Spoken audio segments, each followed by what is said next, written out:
देखिए, जो जानकारी मिल रही है, संभल हिंसा में गिरफ्तार आरोपियों पर बड़ा खुलासा हो रहा है। आरोपियों ने पुलिस से बचने के लिए बाकायदा पूरी तैयारी की थी। 3 आरोपियों ने आंखों पर हरे रंग का लोशन लगाया हुआ था ताकि पहचान ना हो सके।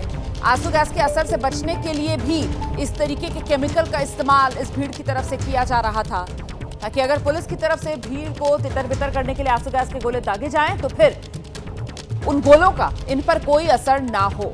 हरे रंग का लोशन ये अपने आप में एक तरीके से पहला मामला है जो सामने आ रहा है इस तरीके के उपद्रव में। जरा सीधे आपको लेकर चलते हैं वरुण जैन के पास और समझते हैं वरुण जैन से। मतलब जो उपद्रवी हैं, पहले से उनको एहसास था कि हंगामा कितना ज्यादा बढ़ेगा और पुलिस की तरफ से क्या कार्रवाई की जा सकती है, उसी को लेकर ये हरे रंग का लोशन, ये केमिकल, ये क्या था, क्या ये पूरी खबर है? वरुण जरा बताइए विस्तार से। मैं रोक रही हूं आपको। वरुण जैन, आप आगे अपना जवाब दीजिएगा। उससे पहले एक बड़ी खबर आपको बता दें, ये जो उत्तर प्रदेश के संभल में हिंसा हुई है, इस पर योगी सरकार सख्त है। आरोपियों की पहचान के लिए बाकायदा पोस्टर्स लगाए जाएंगे। सार्वजनिक जगहों पर पुलिस पोस्टर लगाएगी। नुकसान की भरपाई आरोपियों से ही करवाई जाएगी। आपको ध्यान होगा, इससे पहले उत्तर प्रदेश में इस तरीके के विरोध प्रदर्शन जब सीए को लेकर हुए थे, उस वक्त भी इसी तरीके से आरोपियों की पहचान के लिए उत्तर प्रदेश में पोस्टर लगे थे और जो सरकारी संपत्ति का नुकसान हुआ था उसकी भरपाई भी दंगाइयों से ही की गई थी। और उसी तर्ज पर एक बार फिर आगे कदम बढ़ाते हुए यूपी सरकार, पुलिस जो है वो बाकायदा पोस्टर्स लगाएगी सार्वजनिक जगहों पर। ये जो अभी मैं आपको जानकारी दे रही थी कि करीब 100 के आसपास लोगों की पहचान कर ली गई है सीसीटीवी कैमरे की मदद से, ड्रोन कैमरे की मदद से। और अब वो जो पहचान की गई है, जो शिनाख्त की गई है, उन्हीं चेहरों के ये पोस्टर्स, दंगाइयों के चेहरों वाले ये पोस्टर्स जो अब संभल में लगाने की तैयारी है, सार्वजनिक जगहों पर लगाए जाएंगे और नुकसान की भरपाई भी इन्हीं आरोपियों से कराई जाएगी। सीधे आपको लेकर चलते हैं, हमारे साथ हमारे सहयोगी वीरेश पांडे इस वक्त मौजूद हैं और जरा जानते हैं वीरेश से, जिस तरीके से सीए के समय पर हमने देखा था लखनऊ में इसी तरीके के दंगाइयों के पोस्टर्स लगे थे, अब उसी तर्ज पर संभल में भी जांच, जिसमें पोस्टर और फिर दंगाइयों से नुकसान की भरपाई की तैयारी में है पुलिस। वीरेश, निश्चित रूप से योगी सरकार की ये शैली है और ये एनआरसी में भी देखा गया था और अन्य कई जगहों पर ये देखा गया था। जहां जहां उपद्रव हुए उनके पोस्टर लगाए गए, उनसे वसूली की गई, क्योंकि सार्वजनिक संपत्ति की जो भरपाई है दंगाइयों के घर से, उनके पैसे से ही की जा रही है। ये योगी सरकार और उनके कानून व्यवस्था का एक तरीके से नजीर है जो दूसरे राज्य भी उसको फॉलो कर रहे हैं। अगर हम संभल की बात करें तो लगभग 21 लोगों की तस्वीरें जारी कर दी गई हैं और गिरफ्तार 3 आरोपी हैं, उन्हें बाल सुधार गृह भेज दिया गया है।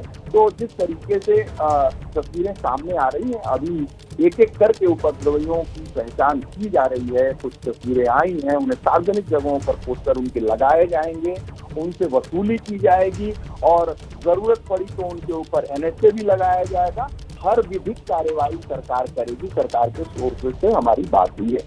बहुत शुक्रिया आपका वीरेश पांडे इस तमाम जानकारी के लिए। हम आगे बढ़ रहे हैं, अगली बड़ी खबर संभल हिंसा से जुड़ी हुई ही सामने आ रही है। सीसीटीवी फुटेज जो एक के बाद एक नजर आ रहा है, वीडियो में पत्थर मारते उपद्रवी दिख रहे हैं इस सीसीटीवी फुटेज में। 24 नवंबर दिन रविवार की ये तस्वीरें हैं, सीसीटीवी फुटेज सामने आया है।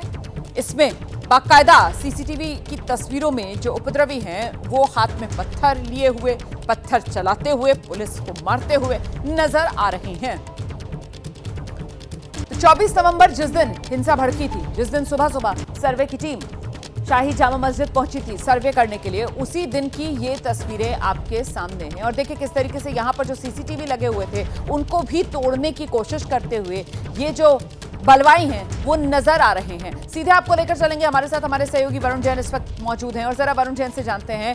वरुण, ये जो तस्वीरें नजर आ रही हैं, न सिर्फ पत्थर चलाते हुए बल्कि शायद जो सीसीटीवी लगे हुए थे, जिसका एहसास था कि बेनकाब हो सकते हैं दंगाई, उनको तोड़ने की कोशिश करते हुए भी यहाँ पर इस सीसीटीवी में ये लोग नजर आ रहे हैं। और साथ ही साथ वो जो पहले खबर सामने आई थी कि हरे रंग का लोशन इन लोगों ने अपनी आंखों के नीचे लगा लिया था ताकि अगर पुलिस की तरफ से आंसू गैस के गोले दागे जाएं तो फिर ये उससे बच सकें, वो इन पर असर ना करे। मतलब बिल्कुल सुनियोजित तरीके से इस हंगामे को अंजाम दिया गया। वरुण, देखिए, बिल्कुल पुलिस ने पूरी तैयारियां की हुई थी। जो कई ड्रोन थे वो जामा मस्जिद के आसपास पुलिस ने उड़ाए थे। सैकड़ों पुलिस के पास ऐसी वीडियो है जिसकी जब पुलिस ने एनालाइज किया तो बेहद चौंकाने वाले खुलासे हो रहे हैं। जो दंगाई थे उन्होंने अपने आप को, अपने चेहरों को नकाब से ढका हुआ था, यानी कि उन्होंने पहले से तैयारी की हुई थी। कई जो दंगाई पकड़े गए हैं उन्होंने बताया कि उन्होंने अपने आंखों पर केमिकल लगाया हुआ था। ये केमिकल अगर पुलिस आंसू गैस छोड़ती है तो उससे बचने में इनकी मदद करता है। तो इस तरह की जो चीज़ें हैं वो सामने पुलिस की आई है, जिससे कहीं ना कहीं पुलिस को लगता है कि जो पूरी की पूरी कॉन्स्पिरेसी थी ये सुनियोजित थी। कई सोशल मीडिया अकाउंट्स, कई चैट्स का भी पता चला है जिसमें यह बात कही गई है आपस में कि जल्दी से मस्जिद के पास पहुंचे। तो एकदम से 600-700 की संख्या में भीड़ का मस्जिद के पास पहुंच जाना ये बिल्कुल भी संभव नहीं था। एक बात और रुमाना, अगर आप एक वीडियो को देखेंगे जो पुलिस की तरफ से हमें प्रोवाइड कराया गया है, जिसमें मस्जिद से ये अनाउंसमेंट की जा रही है कि जो सर्वे है वो शांतिपूर्वक और बेहद खूबसूरती से हो गया है। तो किसी भी तरह की कोई गड़बड़ी नहीं हुई है, आप सब लोग अपने घर की तरफ चले जाएं। यानी कि मस्जिद की तरफ से भी ये अनाउंसमेंट करी जा रही थी कि सब कुछ शांतिपूर्वक चल रहा है, उसके बावजूद भी हंगामा हुआ। तो यानी कहीं ना कहीं भीड़ के अंदर उपद्रवी थे जिनका मकसद हंगामा करना था, पत्थरबाजी करना था, लूटपाट करना था, गोली चलाना था। यही वजह है कि पुलिस ने अपने इन ड्रोन कैमरे और जो दूसरे सीसीटीवी फुटेज है उनकी मदद से 100 से ज़्यादा लोगों को आइडेंटिफाई किया है।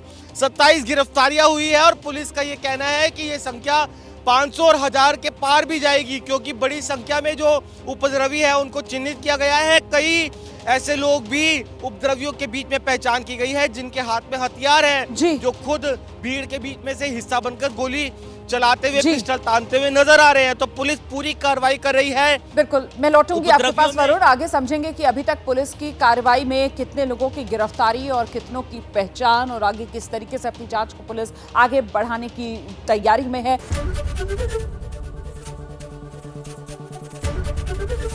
एबीपी गंगा, खबर आपकी, जुबान आपकी।